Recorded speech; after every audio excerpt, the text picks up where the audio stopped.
কি মন খারাপ? একটা ছোট্ট গল্প বলি, মন ভালো হয়ে যাবে। প্রচন্ড ঝড় হচ্ছে মাঝ সমুদ্রে, জাহাজ চূর্ণ বিচূর্ণ, সবাই মারা গেল, কিন্তু একজন মানুষ ভাগ্যক্রমে ভাসতে ভাসতে একটা দ্বীপে চলে আসলো।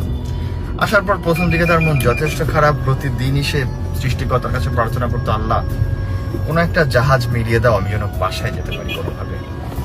একদিন যায়, 2 দিন যায়, মাস যায়, কেউ আসে না হেল্প করতে। একসময় সে নিজে কিছু কাঠ খড় জোগাড় করে একটা ঘর বানালো এবং থাকতে শুরু করলো।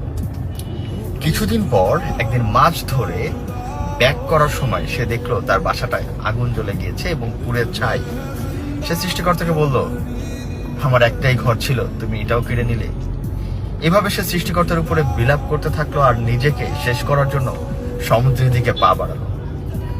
সমুদ্রে ডুবে নিজেকে শেষ করার জন্য প্রতিজ্ঞাবদ্ধ মানুষটা সমুদ্রের পাড়ে যেতে যেতেই অবাক হয়ে দেখলো একজন নাবিক একটা জাহাজ নিয়ে তার কাছে হাজির। সে অবাক হয়ে জিজ্ঞেস করলো, এতদিন আমি এখানে ছিলাম, কেউ আমাকে হেল্প করতে আসেনি, আপনি কে ভাই, কোথা থেকে আসলেন? বলল, কিছু সময় আগে আপনি যে ধোঁয়া পাঠিয়ে সিগন্যাল দিয়েছেন, এর মাধ্যমে আমরা বুঝতে পেরেছি আপনি হয়তো বিপদে আছেন, তাই আমরা এখানে চলে এসেছি।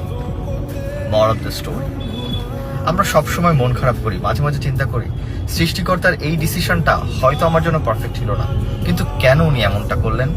আর এভাবে নিজেকে হারিয়ে ফেলি, ব্লেম করতে থাকি, আমার ভাগ্যটাই হচ্ছে সবচেয়ে খারাপ। কিন্তু না, এটা উচিত না। উচিত ওইটাই যেটা হচ্ছে, এটাই সৃষ্টিকর্তার ডিসিশন, আর মেনে নেওয়া, অপেক্ষা করা ওই মুহূর্তের জন্য যেই মুহূর্তে আমার জন্য সেরা পুরস্কার অপেক্ষা করছে।